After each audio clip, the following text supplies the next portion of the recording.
Yes. What about criticism that has come your way? I would still very, in a minor way, in a very, very minuscule way, I'd like to dispute that I don't like to critique. Some of the basic qualities that an architect today needs to have. I think we need to be all-rounders, and it's not that that was not the ask long time back. It was great if you had an all-round capacity to design, to project manage, to people manage, and to do the commerce as well. It was great if you had them.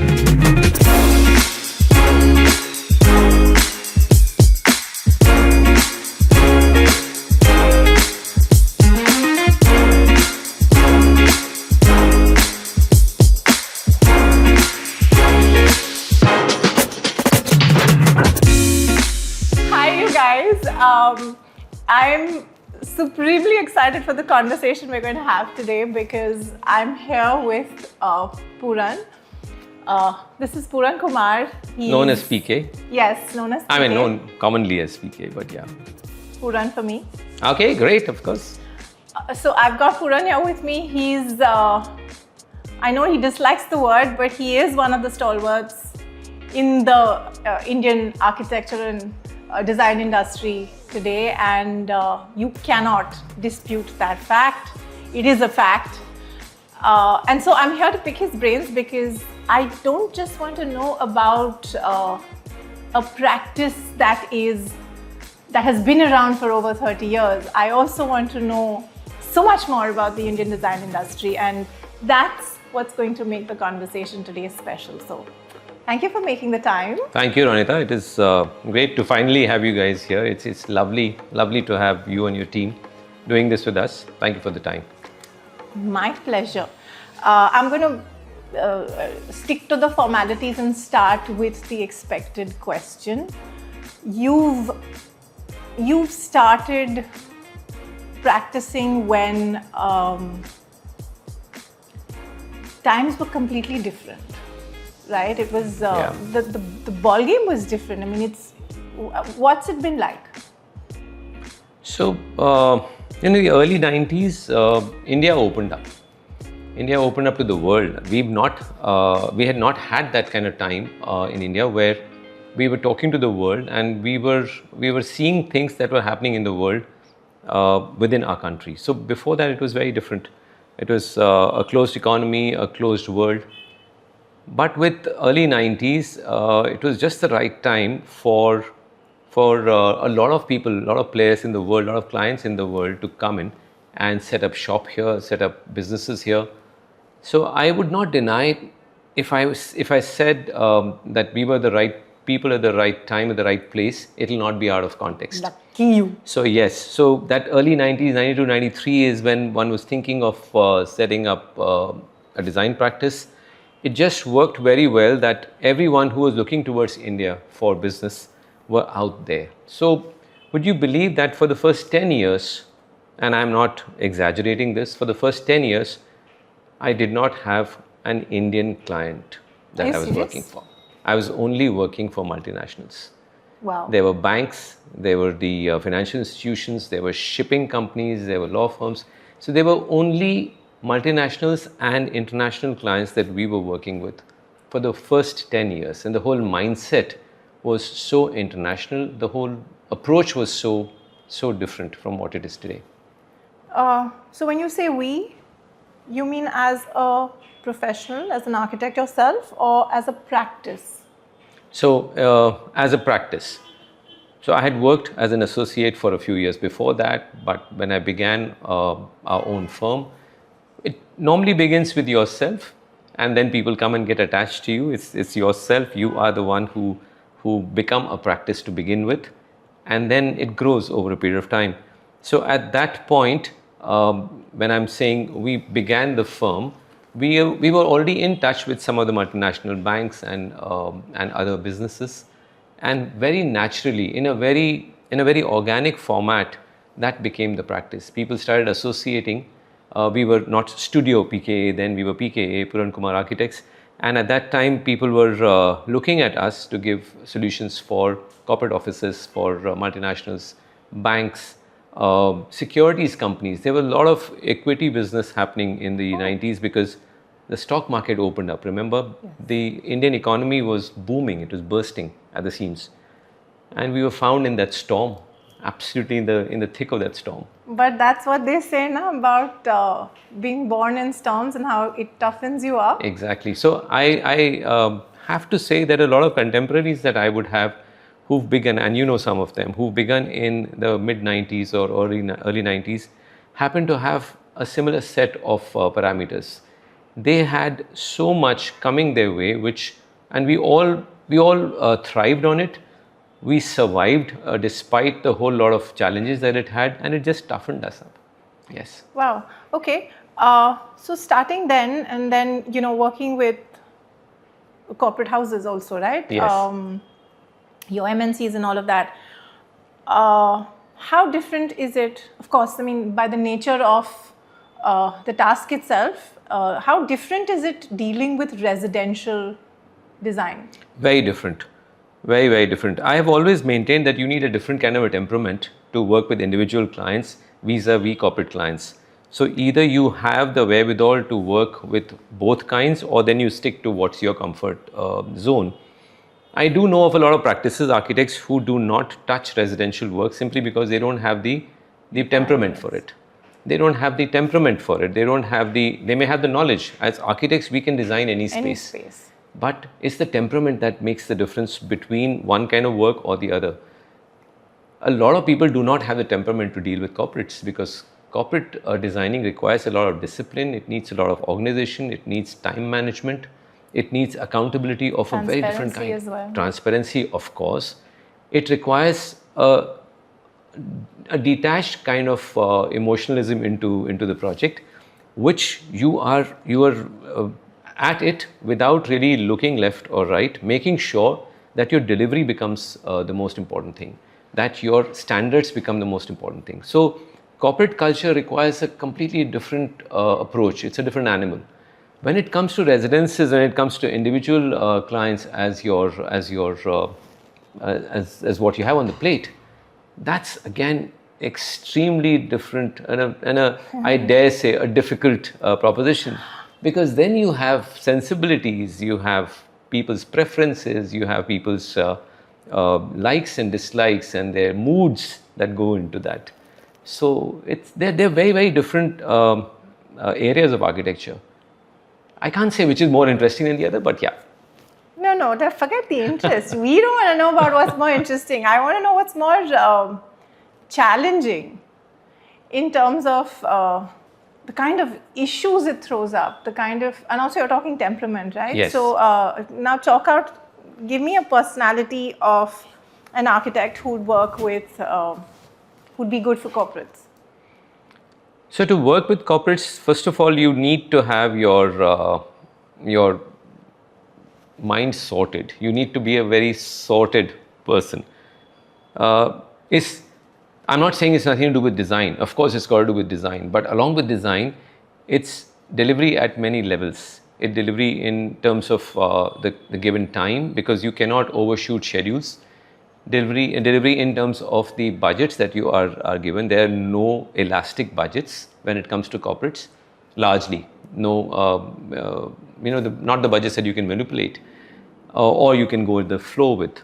And then you have a whole lot of standards, a whole lot of, it's also a much more collaborative process when it comes to corporate designing vis-a-vis a residence designing. A residence design, the collaboration is between the client and the client could have 4 or 6 people or 10 people at best on their side, and you may have your team.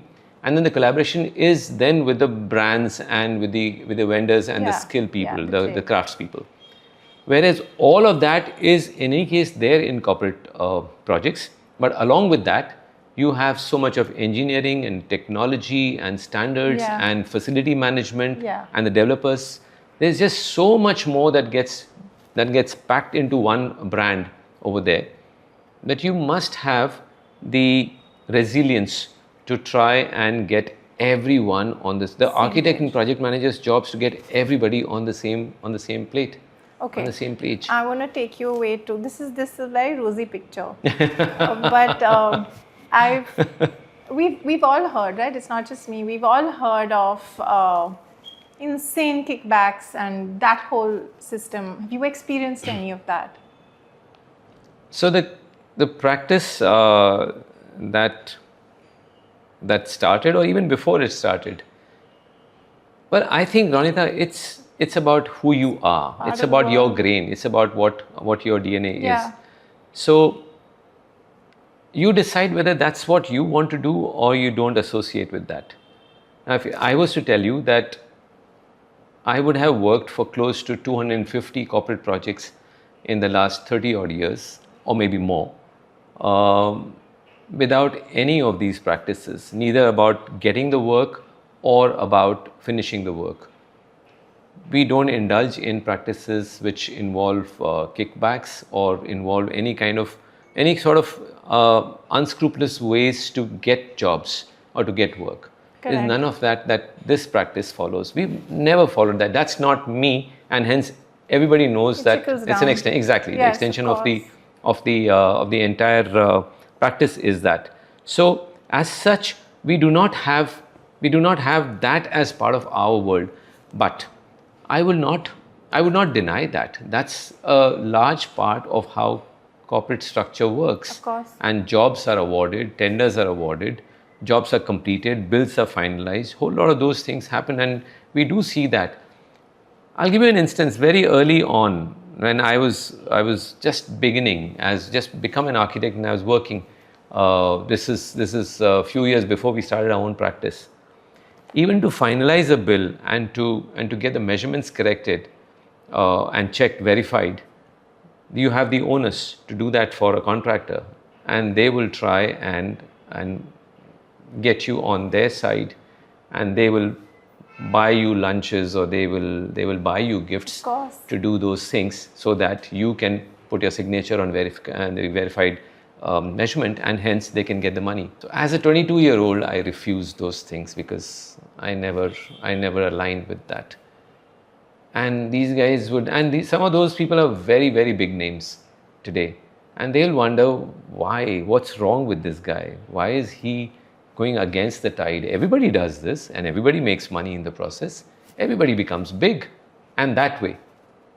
I was quite okay about not becoming big. I don't think I am big. We don't really believe in measuring success with what you're sitting on. The measure of success is whether what you've done has got you the satisfaction, the sense of pleasure, whether you have exercised passion while you were doing those things. To me, success is about passion being practiced rather than wealth being amassed, or getting wares around you. Yeah. So I've also heard that, and the more I speak to more architects I talk to, the more designers I kind of interact with, most of the time it is about the passion. It is about the love for the job, and that's what makes all of you so insanely special, because you pursue that. I mean, the best ones do. When it came to your passion, when it came to choosing projects basis things that you enjoyed doing, how did that work for you? Interesting that you bring this up. So you have a practice which builds organically. It builds because you have inquiries and you try and respond, and it translates into work, body of work. And then there are projects, or there is work which ignites a certain passion, which ignites a certain identification, which is very different from your bread and butter, or the kind of work that the practice is continuing to do. So I must roll forward from here, where the practice began with a lot of corporate work, and before you know, a good 10 years had passed, and you were doing a whole lot of that. Now, the passion projects that came in between were the ones where, say, a old East Indian house in Bandra needed to be relooked at, lovely. and And while you could not take away the area that it was on, but it needed to be rebuilt and become the home, a dream home for a family that was starting its life. So things like those became passion projects in between a whole lot of other work. So you may be doing law firms that had 20,000 square feet, or doing MNCs that had 10,000 square feet plate in Bombay. And mind you, in Bombay, buildings are not built by architects, they are built by developers. Yes, of course. And for that you need a different kind of a temperament. So I feel that that one person can do so much.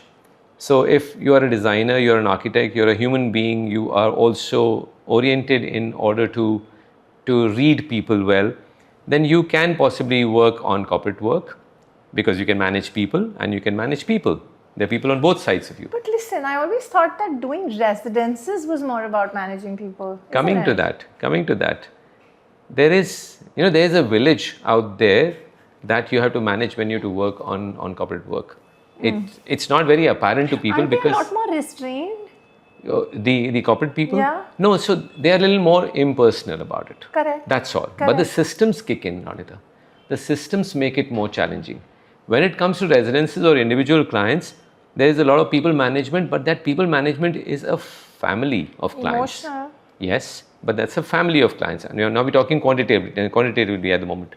And then you have the same amount of work that's going in by way of vendors and by way of suppliers. Correct. But when it comes to the space and its grain and its emotion that you're trying to create, the experience that you're trying to create, the memories that you're trying to form, that comes in a little more passionately when you're working on a project like a home or a second home, an apartment, or adaptively reusing an old building and converting into something which it's becoming. So my own experience, if I was to recall, was not to run after any of that. If during the course somebody saw that you can design an apartment, someone saw that you would want to do a house with Puran, and someone saw that you would want to take an old structure and ask him, hey, listen, you seem to be the guy who has a heart, who has a sensibility to convert an old space and infuse life into it, then those things came by. Far and fewer in between. But I didn't complain about that. For me, what is important was that I was in the zone when I was designing something. So be it an apartment here or there in Bombay, or a home in Pali Hill in Bombay, or then going on to designing a beautiful production house studio in Pali Village for this friend of mine, Rakesh Mehra, whose films everybody knows about, and most of those films have been produced out of the small little studio, which is in an old East Indian house in the village, which is a heritage zone. So those things, while they did not have the volume, like they didn't have big floor plates to work on, but they had so much heart to be poured in. It's a treasure. So much of emotion and so much of thought and passion had to be poured into that, and that paid back, crazy. Satisfaction. Crazy. Yes, of course. It would pay you back with such amount of satisfaction and gratitude, and overall praise and recognition, which is very different. That's another thing. I mean, that brings me to awards for a good. Wait, coming to that. Wait, I'll get to the awards later. No. This is linked with that, but I'll come back to this point. I'll come bring you back to the awards. Sure. So we started in the 90s. Yeah. I was the golden period. Tell me about the 2000s. Yes. So before you knew, the 2000s were on you, and the practice, as far as our practice is concerned, was getting a little more versatile. We were getting out of the MNCs. MNCs had set up. The multinational businesses were set up, and they were now finding the expats to be more expensive than they had been for the first 10 years. So you started seeing a shift of the role play. You started seeing a handing over of the role to Indians. Indians who had been away were coming back because India had now arrived, and so a whole lot of reverse exodus happened, where a lot of people who were there in the places of power were coming back and taking over. We started working with the private equity firms because they were a natural transition from the MNCs and the FIIs. Private equity became a huge chunk of our practice. In a way, I dare say that it fed the rest of the practice, because then you could continue to work on your passion projects. You could work on a villa here or there, you could work on old buildings, you could work on small studios, a small retail outlet, because there may not be money in there, but the practice was taken care of since we had the private equity clients, and we had already built a very decent portfolio of financial world which knew where Puran was in Bombay. If you went to Bombay, you knew who you were going to. And just a piece of fact which may not be important to most people, but it's very well known that Puran never went to anyone, neither in any hotel or in any business center where these people were kind of coming in and mushrooming. They somehow or the other knew about us from wherever they were coming from, or only those who knew about us came to us and we translated business out of that, practice out of that. We never had to go out and say, guys, this is what we do. And I'm talking about, this is the pre-Instagram world. We never had to say to anyone that this is what we do and hence we can work with you. We will always have calls or emails coming in introducing us to people who we were to work with by the people who already had benefited working with us. Of course. There's such amount of goodwill that we've enjoyed. Word. It's really, we're really blessed because the kind of goodwill that we generated through the kind of work and the responses. And I'm saying work is not just the quality, it's how you deliver work. How has the response to the design problem been? That always hit the bull's eye. And that became our treasure. And that treasure paid off, because through that we will always get more people to come in and experience the same, and so on and so forth. That continues. You know, and it sure will, because I also feel that, you know, the longer you've been around, the more systems and processes you've experimented with, or rather have gone through and experienced and now have figured out your way. Do you ever get to a point where you feel tired and fed up of those processes and you say, shortcut, how can we do this smarter and not harder? Has that ever happened? If you're expecting a yes, I am going to disappoint you. No, I'm because not even expecting anything. Before we've gotten into this meeting this morning, even till last night, I am driving people up the wall, trying to do things, not the shortcut way, not the smart way, but the more challenging way, the difficult way. So while it's the people around me who are suffering that, but in the process, I'm suffering the most by making sure that we are not letting our guard down. We are not letting the quality go down. We are not letting the processes get any shortcut through. We are not making compromises. We are not shortchanging ourselves. And even if I sometime felt like it, your brain is against that. So it's just the emotion of the drudgery that may say, okay, hey, listen, let's just do copy paste and get over with it. But your DNA doesn't allow that. See, sometimes it's not just copy paste. Sometimes it's also progress, technology. It's here to make life easier. Do you let it? Sure. Not to a great extent. Why not? Because I think I am more of a human than a robot. But see, humans who are do this whole progress and technology and all is invention or a byproduct of. So I'm not disputing that. What about your team? So, well, everybody, we are all in it together, and we are progress is not said no to. Of course. Newer things are not said no to. But how do I explain this to you?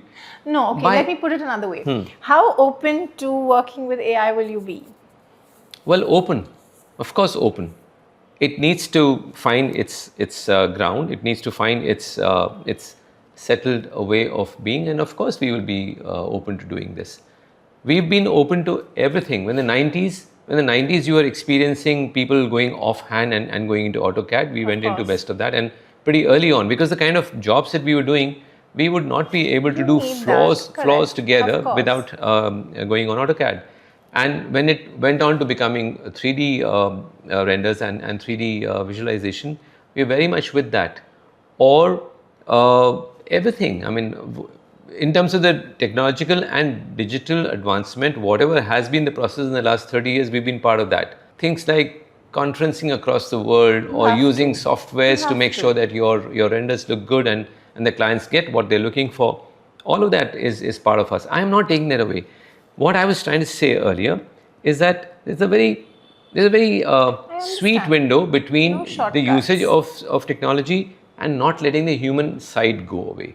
I'm saying I am not built to let the human side being fiddled away. Of course. No, that I completely understand, but you have to be able to, I'm just checking if you moved with the times.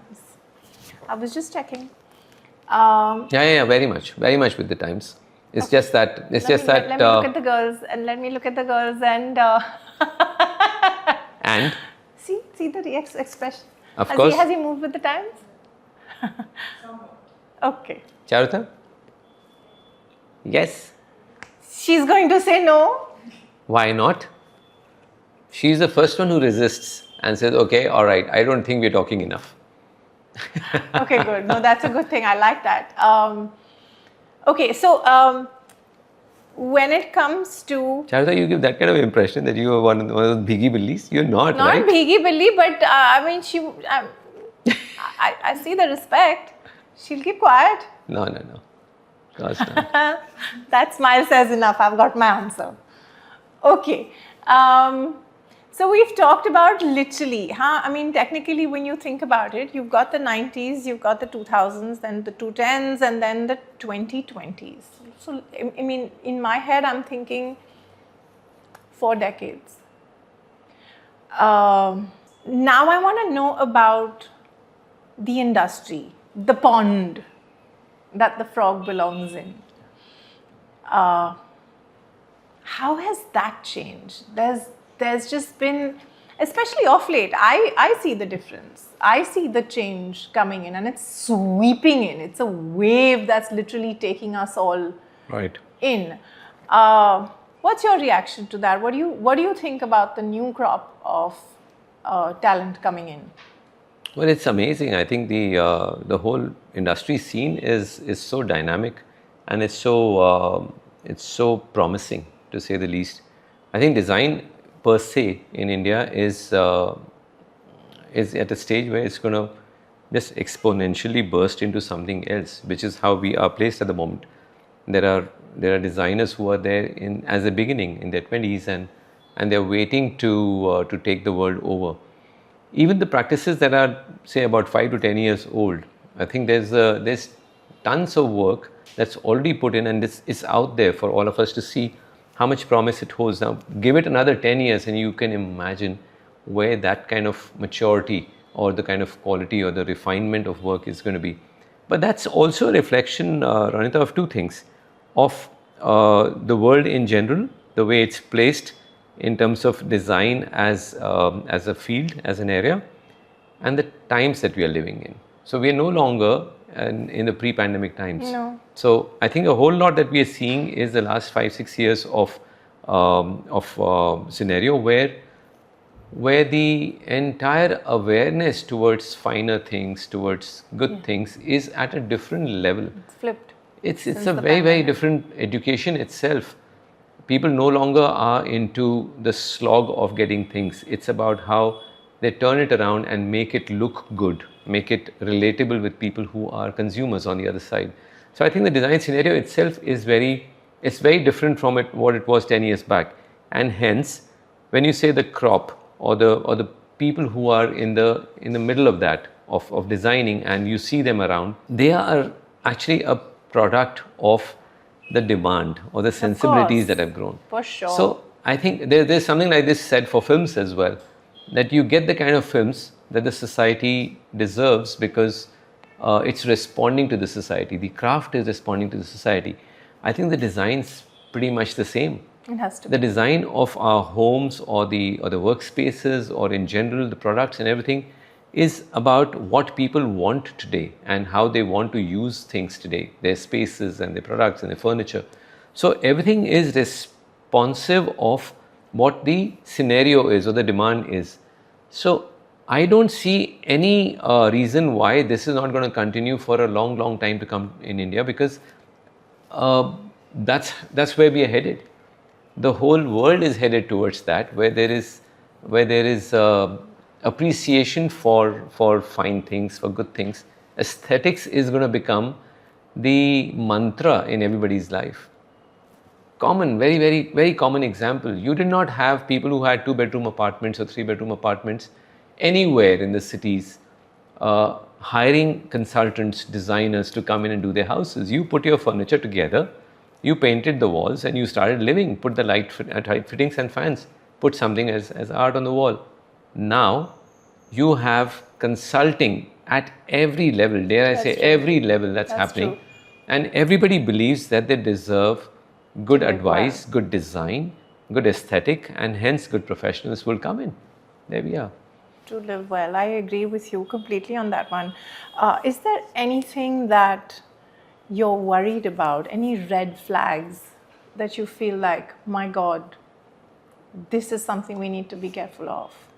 So, while we're talking about aesthetic becoming the center of the whole game, becoming the focus of the game, I think we are and we will continue to be detached from detail.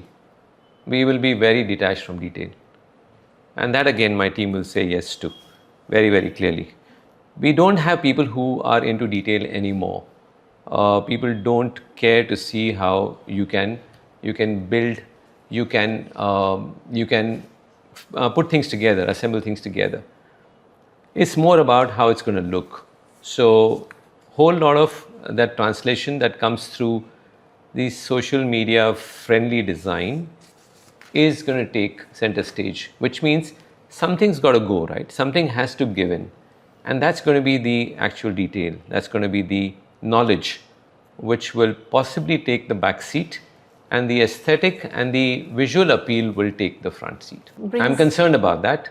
I do my bit to see that we don't remain a very concerned lot, but I wish there were more people who were oriented towards that. Yeah, and I think you're also among the lot who will continue to do his bit. Sure. Has there ever been a time where you've been stuck between the devil and the deep sea and you've had to make a tough choice? It's not a tough choice for me.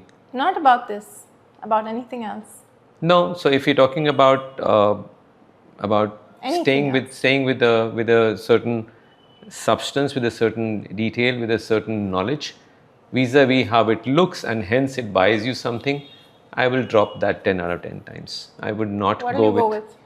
I would go with the knowledge-based design. I would go with something that is true and honest to what the ask is, vis-a-vis something that sells because it looks good. I would drop that every time that we have to do. Then we've done that. We keep doing that. Yeah. So one of my friends and a client of mine would ask me, Puran, so don't you refuse work? And this is not today. This is about 20 years back also. When we would sit and we would compare our crafts and we would say, okay, do you make the kind of films, the kind of scripts that come to you? Would you make films on that, or would you rather write your own script and say, anytime, write my own script, because you have to associate with it. Don't you refuse work when clients come to you of any kind and say, would you design this for us? And I say, I refuse work on such a regular basis, you have no idea. You do? Yeah, I continue to. Wow. Don't really want to associate yourself with something that you don't identify with. Why would you? Why would I want to do that? You need to tell me that. No, nobody needs to do that at all. But No, I'm saying specifically, why would you think somebody like me needs to associate with work that is not? Even last week, I've met a client and I've told them what we do and how we do it. If it doesn't work because this is the way we like to work, or this is the kind of approach that we have, the kind of sensibility that we have, the design language that we have, or the price point that we have, then we're very happy that we are not working together, Ronita. Okay.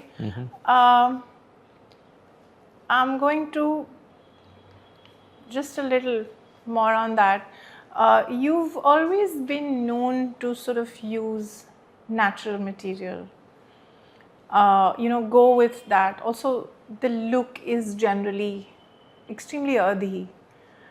Now I want to tie that with a trend that it's a trend, and I'm not necessarily happy in terms of the way the word is used and the term is used, but sustainability. And I question it all the time. Every time that it comes up with me, what's your reaction to it? Especially the way it's a very loosely used term today. Projects are labeled as sustainable just because they use earth colors and have indoor plants.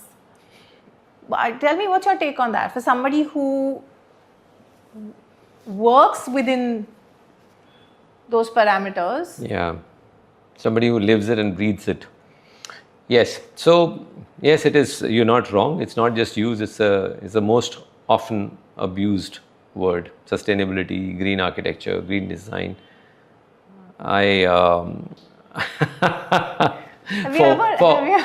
For want of a better word, I cringe every time I read or hear these words. It's very few times that he's actually speechless. And no, I'm not. I was just gathering myself to tell you what I honestly felt. So I honestly feel very, very, very cringe. Tell me, have you ever called someone out on their BS? On sustainability and the rest? No. So it's a very decent industry, right? Is it? Yeah, we are a very decent lot.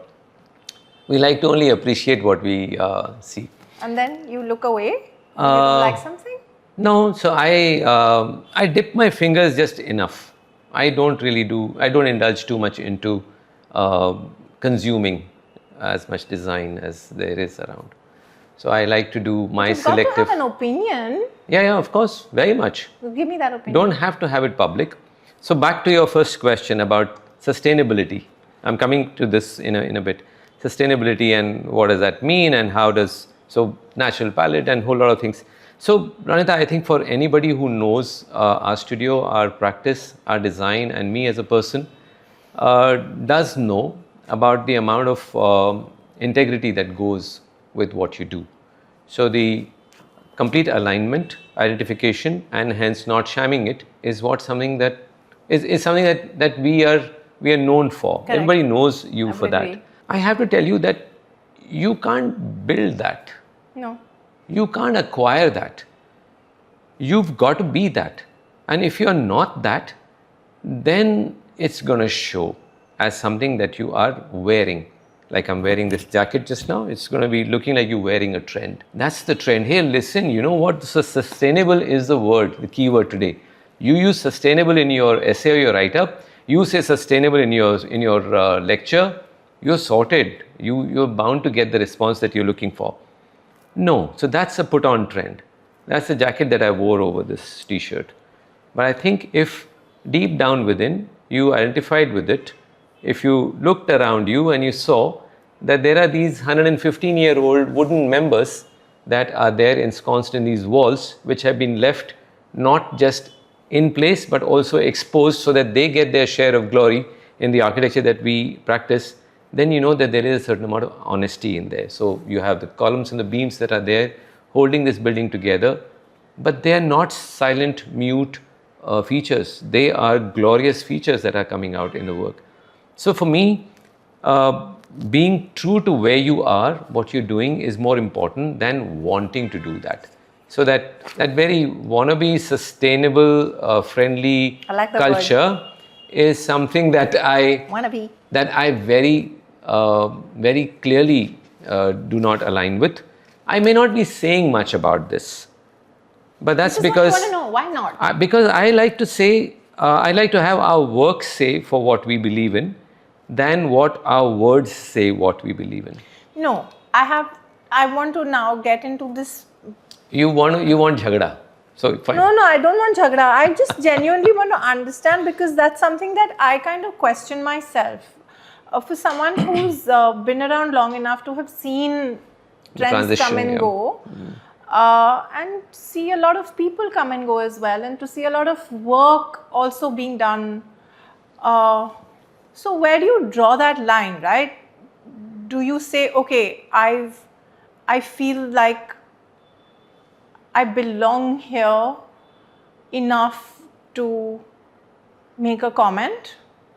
Or then should you say, oh, how do you deal with stuff like that? That's what I'm trying to get to. That how do you step up and correct? I mean, correct is not the right word, but do you? No, I don't do that. Yeah. You did talk about a pond some time back. Yes. That we all in that pond, we grown up in that pond. May I please correct you? Yes. There. I did feel about it then, but I think this is more I apt was now. expecting you to correct me then. I was waiting for the right moment for you to get a perspective on that about us, about me. So, ponds for all the frogs to grow up in and to move on. Then there are some who will hop out of the pond. When there is rainfall, pond's not the only place that gets water and the reserve. There are puddles, there are small little water bodies that get formed. So I'd like to possibly, and this is the closest simile that I can get to because of the frog in the pond, that there are fewer, much fewer frogs who are not in that common pond, who would find a little water body of their own, and they will not just survive but thrive in that because there's enough around that as well, and there's water again to go back and cool yourself in. So I would like to possibly equate us with that sort of a practice, or that sort of a personality where you've not needed to be in the pond to co-survive, so to speak. Have always survived on your own, have always worked with what you have got. You get your work on the plate, you put your head down and you work, you deliver. You do what is required for the job, for the client, because the client's not only commissioning you but trusting you, and moved on. That's how I've created my world.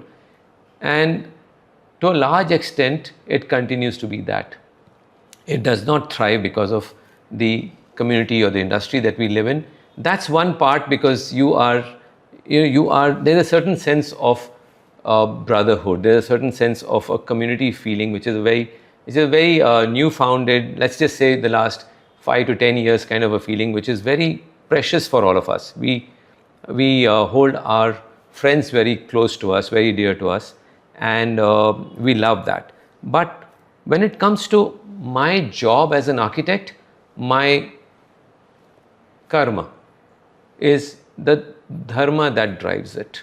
What I'm doing is what is coming from what's my religion. My religion is designing the space that I'm given. And it could be any kind of space, it could be any kind of client who I choose to associate with. That becomes my single most important purpose. And I don't think, let me just finish this.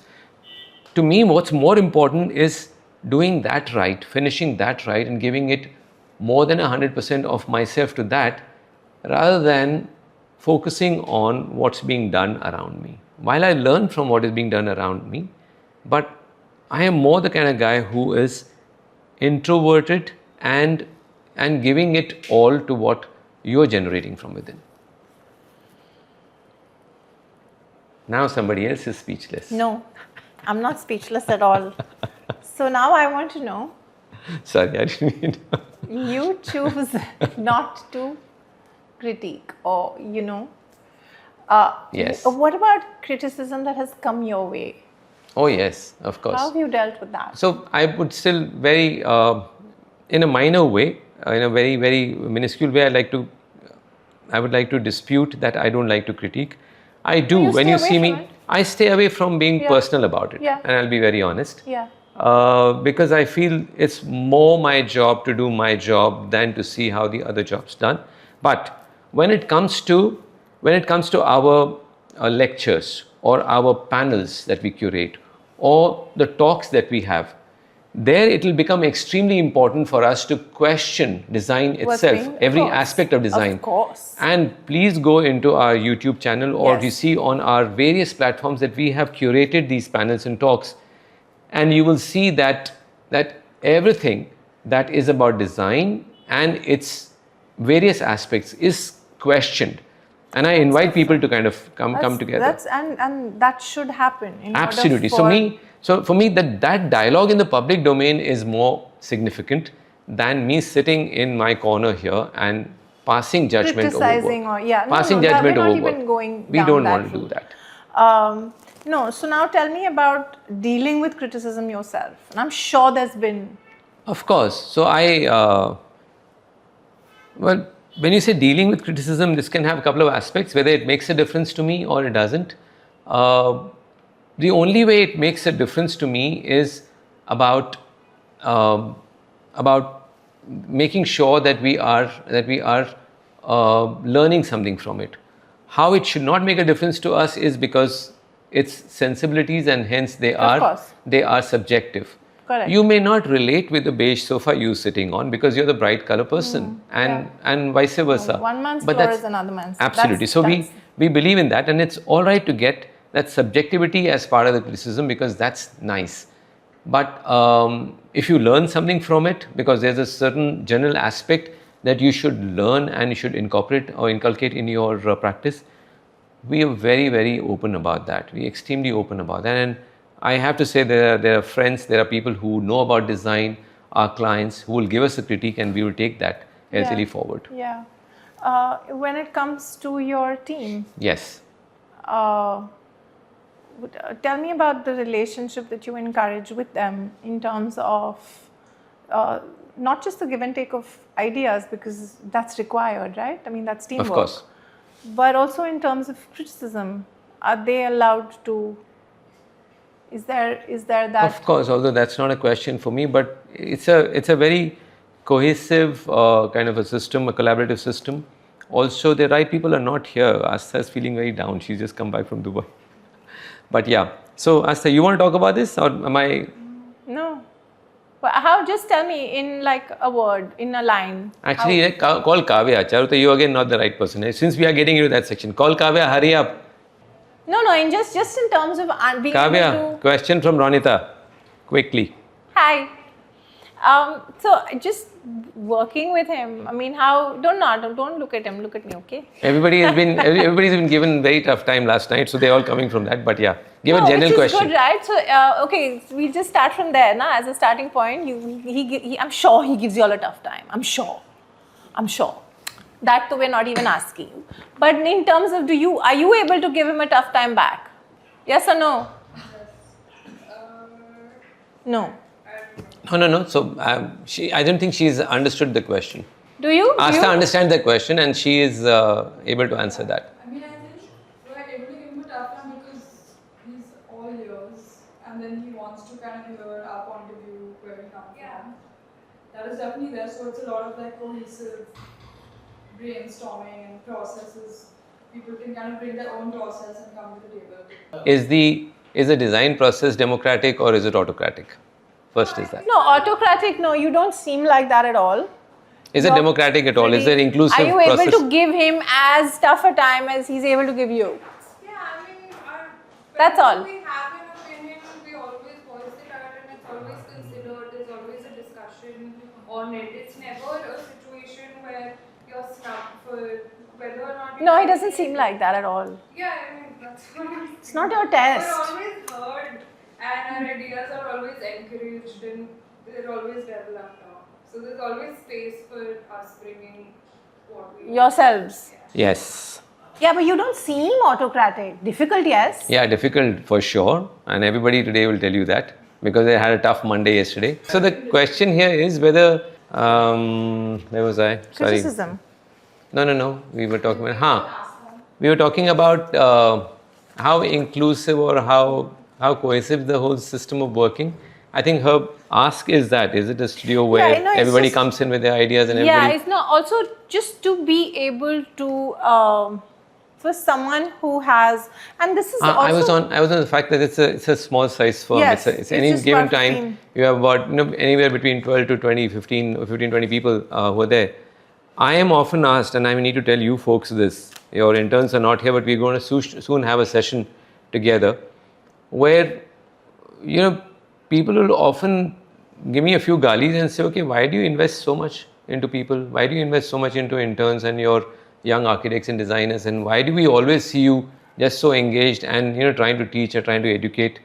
You need to do your shit and let people feed off you, of your knowledge, of your experience, and I can't associate with that. I can't associate with how do you get someone in your house. We are a family. How do you get people in your house and not look after them? Yeah, And not also look not after what involved. they're getting every day, every hour from you? How is it that you leave them to their device to just sap something around you? Those may be big people. I am not that. I am just as connected with you because you're there in my room, you're there in my studio. And I care. I care beyond, I care to a stupid level. But that's that apart. If you're asking about the process itself, the process of design and about building, that's always this. I can't. In fact, people are tired of having me include them in everything or most things. Kavya has got that on her face. Say, speak your piece. I don't want to speak for you. You are exhausted, right? If she had a brick, she No. would fling it at you right now. No, she's saying something. She's saying something. But I think well, there's two sides to look at it, but I think it's great at being this entry level or being an intern to have someone that senior involved in your journey, because I think you learn a lot directly from them, because it's different when they are actively engaging you with their thoughts and when you are trying to view it from the outside and gain from there. So I think he allows you to, really like be in this situation and learn directly from it. So Which is cool. There's a lot of there are no boundaries, I think, in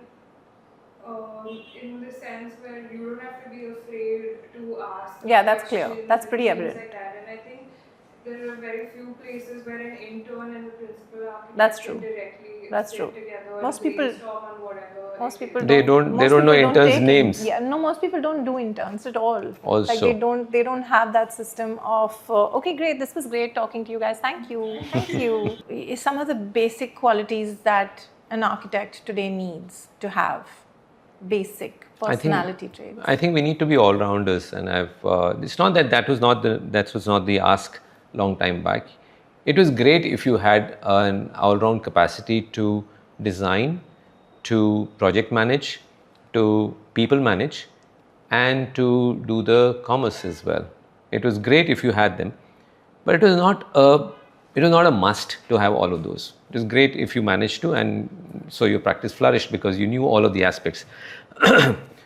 Today, I think that's more important than ever before because it's a very, very challenging world. The clients most times are not only better read, better traveled than you, they are better knowledge than you. That's true though. Their exposure is something that you are up against as designers. Correct. And you need to be really out there with your A game to bring in ideas, to be able to convince. You may have great ideas, but if you're not able to convince, you're not able to talk and convince and bring them on your page, you're good for nothing.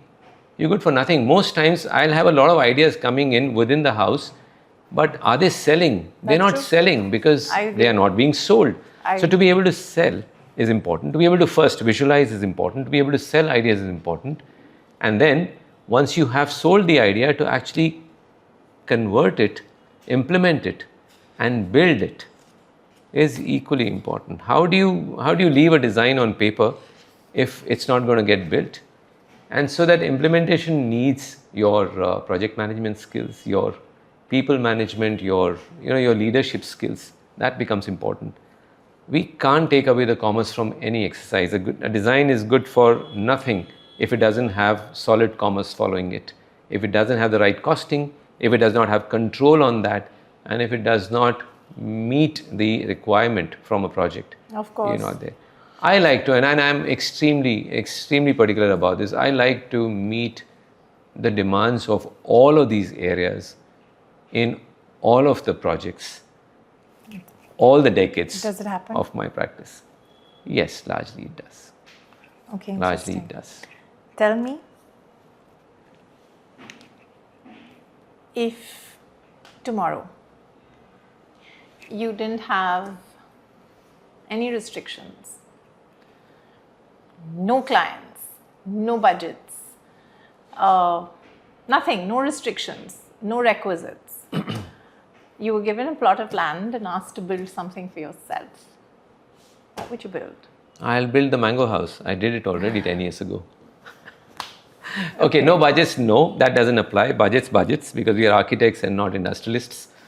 But we work with our hands and with our heads, so we are professionals who earn what we earn very, very hard way.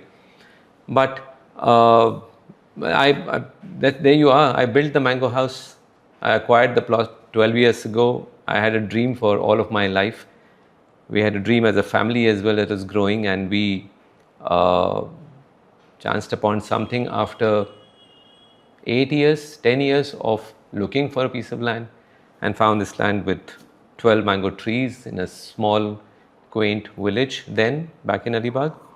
And I went upon about building the mango house. The mango house just traveled from there on. It went out of my hands like this. Lovely. I built it. I built it for us. I built it for me. I wanted to put myself out there, and I did that. There were comments that that I got as soon as it was built, that they can almost see you in physical form. It's like you out there in brick and mortar. So it got built, but then, and the dreams were fulfilled. Not only mine as the architect, mine as the owner, as a family man, and as us as a family, and dreams and aspirations and so much joy, so much laughter, so much pleasure, so much blessing. But then as a project, the thing just flew. It went international immediately. It got recognized, awarded, it got published extensively. It still remains a kind of a consumption where any sight of it just gets very, very insane kind of love. So very, very blessed as far as that's concerned. So you have a very precise answer for what you want. Tangible. Right. Okay. So in the same tone, if there was a contemporary, India, I mean domestic, international, anywhere, a contemporary that you would like to work with today. In terms of the architect? Design, yes. Yeah. Is there anyone? I don't understand this collaborative designing business. I like to depend on designers or craftspeople or creatives who have a craft that I don't have. So it's also collaboration. So for me, the collaboration is between different crafts. So who or not the same craft. Sure. So why would an architect collaborate with another architect to cater to one project? Tell me a creative that you like to work with. Is there somebody that? So we do that all the time. We say the software. You're not answering my question. Of course. You answer my question. Yeah. So the softer aspects of the projects which we can't do, things like furniture or things like fabrics or softer furnishings, or features like you may want to have an accent feature. Those are the things that we won't want to do in-house because there are people who can do this. But if you tell me that the space designing or the building itself, let's just say you are at the loft, everything that's built over here is in collaboration with somebody who's skilled to do that. But the designing of this, the detailing of this is purely our job. From your, it's I understand purely our that, stable. and I completely appreciate that thought, and I value it as well on a certain level. So is there a creative who that you'd like to work with, who's of course skill that isn't there in-house? Again, not a very relevant question. I'll tell you what is more relevant. Do you work with creatives or the craftspeople? No, is there a name that you'd like to work with that you haven't already worked with? Is there somebody whose work, not necessarily an architect or designer, but somebody like that? Sure. Somebody in furniture or lighting, or someone that you haven't been able to work with for whatever reason. So again, when we have the requisite from the project, we reach out to people that we want to work with, and we work with them. Happens. And then we work with them. So I can give you names, but whether that's exactly, it's really as simple as that. So if let's just say I felt like building a project with Tianu Furniture, I would work with Tianu because that's the ask of the project for me. Of course. Okay. How I convince the client then is my business, and the client needs to be convinced as well. Fine. If I were to work with an artist, so if at one point I wanted to work on an installation with Lekha Washington. I just went on and got her onboarded with a client of ours, and we have a Lekha Washington sitting in one of our projects. Or the Vickers story goes and gets married to the front office experience of one of my corporate clients, because that's what I see. It just happened, and it has happened. Fine. I don't have aspirations like those. I have those callings. Fine.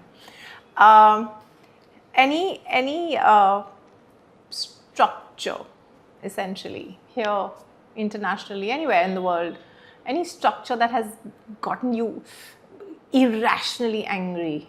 Angry? Like why? Have you ever reacted like that, looking at a building? I thought you were going to ask me the other way around, but I don't know. There may have been, I don't remember offhand. How can you not remember something that you've not liked architecturally anywhere in the world? Mm-hmm. No building that you've seen, even on your travels, even if it could be a silly structure in Oxford, Cotswold, no, those are brilliant. I'm in love with English architecture. Pretty. I have to admit pure love for Victorian architecture, for English architecture, especially in the context, not here, not in the colonies, but at home. But if you are taking me to London, then the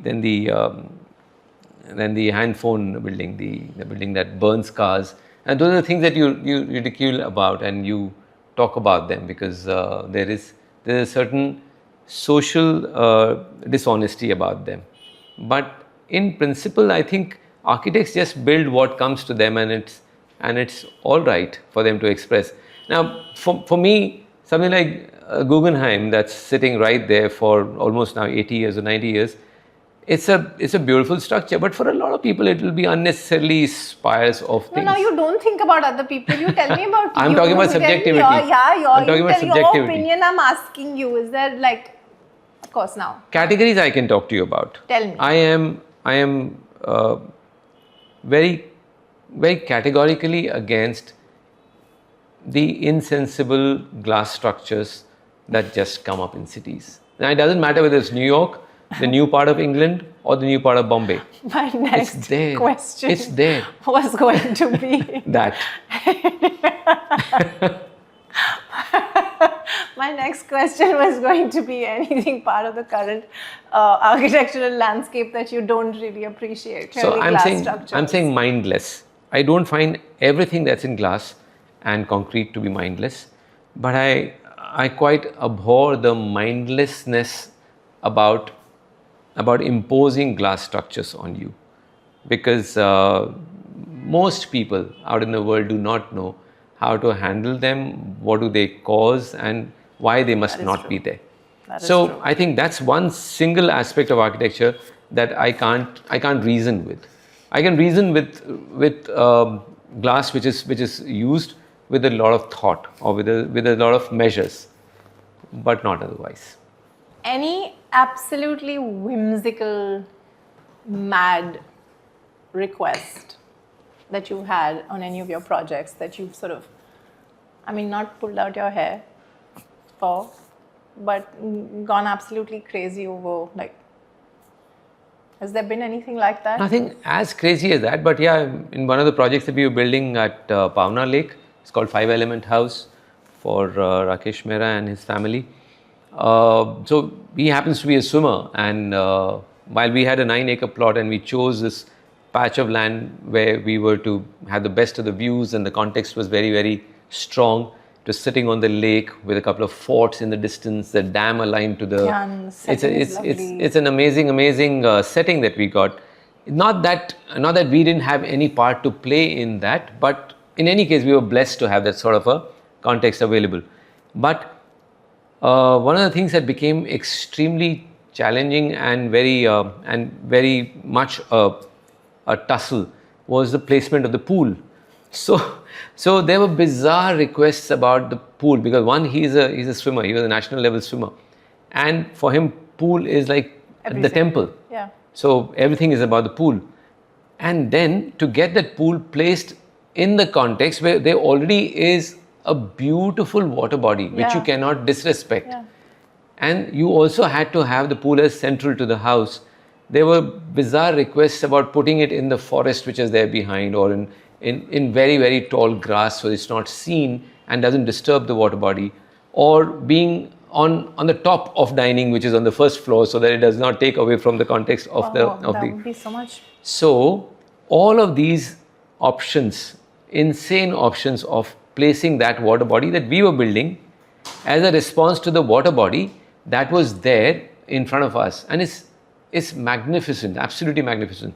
So to try and give the solution that eventually worked for everyone, the architect and his team, the client per se and his family, the project, the context, Pavna Lake, which is the largest human-made, it's a largest man-made lake in Maharashtra, I think, or in India. To give context to that, that became a challenge, and I think somewhere we did not come out very wrong. We've done something which is polite. Okay. We've done something humble as an ode to that lake. All right. I realize there's two more questions, not just one left. I'm here. But I want to take you back to the awards, Oh yes. the accolades, the bouquets, and also the brickbats. But we've talked about the brickbats, so we'll concentrate on the bouquets. In terms of that as a sense of gratification, how important is that? I could divide this 30 years into exactly two parts. Would you believe, Ronita, that for the first 15 years of our practice, we never applied for any awards. Nobody came to us. I didn't go to anyone. I didn't even know if there were awards. And mind you, there were. There was the IIIDs and IIAs and the national awards and a whole lot of other industries like the cement industry, construction industry. But till 2008, 2009, we never had an inkling about what is it to be awarded or to be applying for an award or to enter in a competition. And then I had an associate who was ambitious and who had helped us build this 14 PV, the Pali Village production house for Mehra Productions, and films like Delhi 6 and Bhag Milka Bhag were produced over there. And we had done something very very different, very romantic. In that small 2,000 to 3,000 square feet, we had packed in not just the function but the respect for heritage, a lot of charm. Give Sorry? me pictures. Of course. So these are very old pictures, but yeah. So she took the initiative and she said, I'm submitting this for an award and I think you deserve an award for this. You've really poured your heart out there. I said, okay, if you insist. And the project went on to win the national level IIID in the small workspaces category. That was the first award. Then once again you went back to work and you did not want to bother with anything till the Mango House burst out on the scene. Now this is about 2014. 2014 is when it went into international competition, then from there on to WAF and to everything else, and went on getting awards. I think the scenario today is very different. Awards are not only about appreciation, it's also about recognition. Yes, of course. So recognition becomes important for a lot of firms which are either starting or they have been for some time, continue to get not just awards but some amount of respect because of that as well. I have a very mixed view about awards. I think a lot of awards are there, but they don't add value to your practice. And then there's a lot of verification or validation that you get through some of the platforms or some of the awards, which are important if you have work that signifies that. But this is not to take away that if your industry and your community recognizes you, it's not going to hurt any brand. It's not going to hurt any studio. I think none of us is so big or so large for our boots that we can say no for a certain recognition. I think it asks for humility on our part. However big, however a veteran have you been in the field, to be able to get that sort of recognition. Yeah, it's a good feeling, and I will not take that away. But the significance of this, has to be from time to time questioned. And I think if it gets too much, we have to correct ourselves. We have to keep correcting ourselves. It can't be your single Exactly. listing of It can't only be the validation. focus as well. Yeah, your validation can't only come from there. Yeah. To me, good work rides everything else. It is on top of every other factor. And your own internal compass as well. Of what works for you and what doesn't. Okay, my final question, and I'm going to judge you on this answer. Sure. So, I'm scared. No, it's a very sweet question. Yes. So, if your life as an architect were to be converted into a movie, who would you choose to play the central character, which is you? Which actor would I? Yes, Indian, international, doesn't matter. Judge, huh? Please know I'm judging you. Wow, I have to think through this. There could be many, in fact. You should Tell know. Give me the options. I'm very big into films, so. Please, that's why I'm asking you. Who would you pick? Name 5. 5. In your order of preference, like number 1, number 2. So people who have associated with and have identified with who could possibly play me, Al Pacino, comes 1. And maybe Matthew McConaughey from there. Okay. When it comes to us, let me say, from here, we could pick up Nasir.